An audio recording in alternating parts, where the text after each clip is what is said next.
আর ওই শেষ পর্যন্ত যত সময় আমি পদ গাইব এই প্রত্যেকটা পদ আপনার স্মরণ রাখতে হবে, তাহলে আপনি বুঝতে পারবেন সনাতন ধর্মটা কি।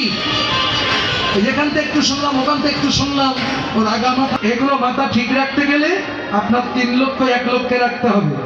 পয়েন্টগুলো সব বলেই যাবে, কিন্তু গুরুত্ব দেয় না কেউ, কেননা ফ্রি মাল তো, ফ্রি মালের গুরুত্ব নেই। কিন্তু এ মাল যদি তোমার 40,000 টাকা দিয়ে কিনতে হতো, দেয়ার পেতে টাকা তো কমিটি দিচ্ছে, ফ্রি মাল দান করছে, তো এই জন্য গুরুত্ব কিনে দেখো কেমন লাগে। আসতে মানে একটু আর কি রস না দিলে এবার হয় না। তো দেখো এই কথা শুনে হাসছে, এত সময় যা বলছিল হাসছে, আনন্দ ছিল না, রাগ করো না। এবার গৌর চাঁদ হৃদয় আকাশে উদয় হলে সেই ভক্তের চিত্ত গুহার মধ্যে যে তিমির অন্ধকার লুকিয়ে আছে, সেই তিমির অন্ধকার দূরীভূত হয়ে যায়। সে ভক্তের অবস্থা তখন কি হয় জানো? ও তার ভিতর বাহি আলো ভরে, ভিতর বাহি আলো ভরে, গৌর চাঁদের উদয় হলে তার ভিতর বাহি আলো ভরে, গৌর চাঁদের উদয় হলে তার ভিতর বাহি আলো ভরে, অন্ধকার দূর হয়ে যায়, অন্ধকার দূর হয়ে যায়, আলোকিত হয়, তিমির অন্ধকার দূর হয়ে যায়। আলোকিত হয়, অন্ধকার দূর হয়ে যায়, অন্ধকার দূর হয়ে যায়, ভিতর বাহি আলো ভরে। 3 লক্ষ 1 লক্ষের রেখমা যতটুকু সময় থাকো তুমি, 5 মিনিট থাকো, 5 মিনিট থাকার মতো থেকো। 2 চোখের একটা লক্ষ, সেটা এদিকে, ও কালো হোক আর যত কুষ্ঠিত হোক, যত সময় থাকবে কীর্তন যখন শুনতে এসে তো ওকে দেখা লাগবে। এর চেহারা দেখে লাভ হবে না, এর মুখের দিকে তাকালে কি বলছে কি করছে সব তোমার ঠিক থাকবে। এই জন্য লক্ষ্যটা এদিকে রেখো, ওই সঙ্গে কানের লক্ষ্যটাও এদিকে রেখো, ওই সঙ্গে মনের একটা লক্ষ্য আছে সেটাও এদিকে রেখো। এই 3 লক্ষ যদি 1 লক্ষ করে কীর্তন শুনতে পারো, তবে A to Z কীর্তন তোমার মনে থাকবে। আচ্ছা একটু এদিক ওদিক ওই ফাঁকাতে ফাঁকাতে ড্যাশ করে যাবে, ওতে যে কি ছিল ওগুলো আর মনে থাকবে না। ঠিক আছে, তা এগুলো ঠিক রেখে দিও। তাহলে গৌর চাঁদের উদয় হলে তিমির অন্ধকার দূর হয়ে যায়। এই জন্য গগন চাঁদের সঙ্গে গৌর চাঁদের তুলনা করা যায় না। তবু মহাজন বলেছেন যে আজও কি নবদ্বীপ চন্দ্র আমাদের তিমির অন্ধকার দূর করে এই আলোর পথ দেখিয়েছেন। তাই আজও কি নবদ্বীপ চন্দ্র ও গো কামিনী কাম অকলিত তৎসমানস, কামিনী কাম অকলিত তৎসমানস, কামিনী কাম অকলিত তৎসমানস, কামিনী কাম অকলিত তৎসমানস, মতি অচ্ছু গজুজিনি মন্দ, মতি অচ্ছু গজুজিনি মন্দ, মতি অচ্ছু গজুজিনি মন্দ, কামিনী হলো রে, কামিনী হলো রে, কামিনী হলো রে, নদিয়াতে গৌর কিশোর কিশোরী হলো, নদিয়াতে গৌর কিশোর কিশোরী হলো রে, কিশোরী কিশোরী গৌর কিশোরী হলো, কিশোরী কিশোরী গৌর কিশোরী হলো রে, কিশোরী কিশোরী গৌর কিশোরী হলো রে, কিশোরী হলো রে, কিশোরী হলো রে, রাই কিশোরী শনি শনি, নদিয়াতে গৌর আমার কিশোরী, নদিয়াতে গৌর আমার কিশোরী, আরে নদিয়াতে গৌর আমার কিশোরী হলো রে, কিশোরী হলো রে। তবে কি বলছে? কামিনী কাম কলিত তো সুমানস, গতি অছু গজজিনি মন্দ। এটাই তো মহাজনী কথা। তাহলে কামিনী হলো কেন? এই যে পৃথিবীর মধ্যে যত জাত তৈরি করেছে এই সনাতনীরা, সবচাইতে নিচু জাত কারা জানো? বলো তো দেখি, সবচাইতে নিচু জাত কারা?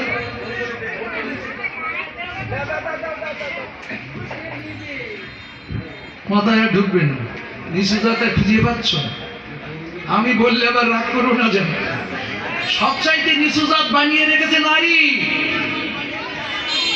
সবাই নারীকে ছোট করে রেখেছিল, কিন্তু নারী আজকে শিক্ষার পথ, উচ্চ পথ তার দ্বারাই পেয়েছে নারী। জানো তোমরা, তোমাদের লেখাপড়া শিখতে দেওয়া হয়নি। আমার জ্ঞানে আমি দেখেছি এই মেয়ে ছেলে অত লেখাপড়া শেখার দরকার নেই, খাবেদার ভাত রান্না করে অত দরকার কি? তার মানে তোমার ওদিকে যেতে দেবে না, ও যায় করে নাম লেখা পর্যন্ত।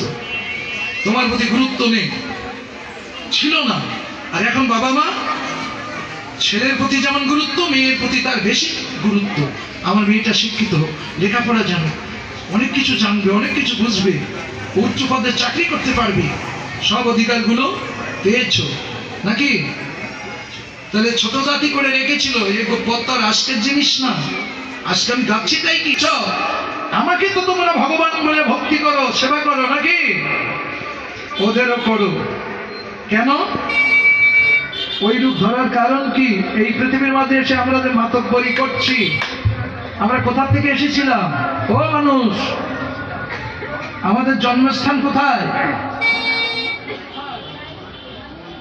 মা ছাড়া কোনো পুরুষে কি আমরা একটা সন্তান সৃষ্টি করতে পারি? তাইস তো মায়ের গর্ভ। এই রূপ চেহারা কোথা থেকে তৈরি হয়েছে? তুমি কি দিয়েছিলে? এই রূপ চেহারা দিয়েছিলে কি? দিয়েছিলে একটু বীজ। আর এই ডাইচির ভিতরে মাটি দিলে যেমন একটা মূর্তি তোলা যায়, আমরাও মাটি সদৃশ দান করেছি, এরকম একটা মূর্তি তৈরি করে মা এই পৃথিবীর মাঝে আমাদের এনেছেন। তাহলে যাকে বেশি শ্রদ্ধা করার দরকার, যাকে বেশি আপ্যায়ন করার দরকার, তাকে তোমরা ঘৃণার চোখে দেখো। তাই এটাই চোখে আঙ্গুল দিয়ে দেখাচ্ছে যে আমাকে দেখো, আমি যেমন মেয়ে ছেলে রূপ ধরেছি, তোমরা তো আমাকে ভুলো না। আমাকে যেমন তোমরা পূজ্যপাদ করে রেখেছ, এদেরও পূজ্যপাদ করে রেখো। কেন জানো? এই যে নারী বলে তোমরা ঘৃণা করো, নারী তত্ত্ব জানো কি? নারীরও সৃজন অতিশয় কঠিন, বিধি না জানিতে পারে। একটা পুরুষ তৈরি করতে বিধাতা, শাস্ত্র কাহিনী, বিধাতা লেগেছিল মাত্র একদিন। এই কথা বলুন। আর একটা নারী তৈরি করতে বিধাতা লেগেছিল 7 রাত 7 দিন। ও যে কত জায়গার মাটি আর কত জায়গার জল, কত সমুদ্রের জল জোর মধ্যে দিয়ে তৈরি করা, সে বিধি করেছে সেও জানে না। কেননা তৈরি করে ছেড়ে দেয় বলে যায়, তৈরি করে ছেড়ে দেয় বলে যায়।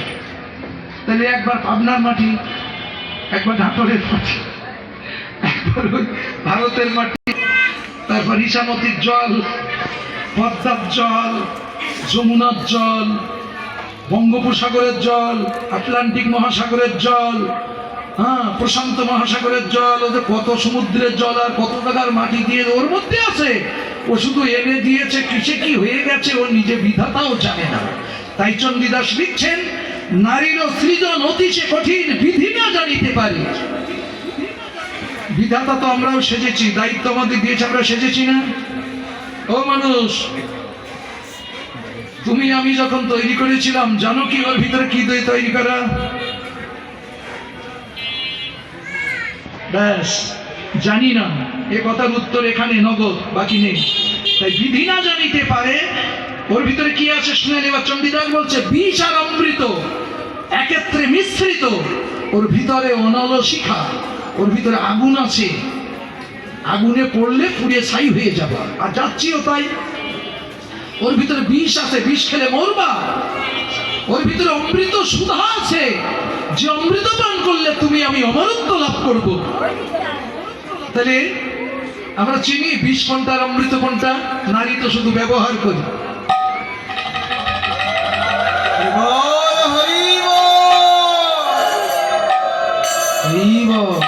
জানি না।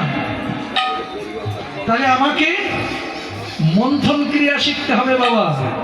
শিক্ষা গোসাই তুমি ধরবা না? কৃষ্ণ পদে ভক্তি। তাহলে গুরুর চরণ আশ্রয় করে শিখতে হবে মন্থন ক্রিয়া। শিখে ওর ভিতর থেকে বিষটা বাদ দিয়ে অমৃত সুধাটা পান করতে হবে। এই অমৃত সুধা পান করলে অমরত্ব লাভ করবা, আর বিষ খেলে মরবা। কীর্তন সব বলে যাচ্ছে, এখন তুমি কি খাবা না খাবা তোমার ব্যাপার। এইবার আমি যদি বলি,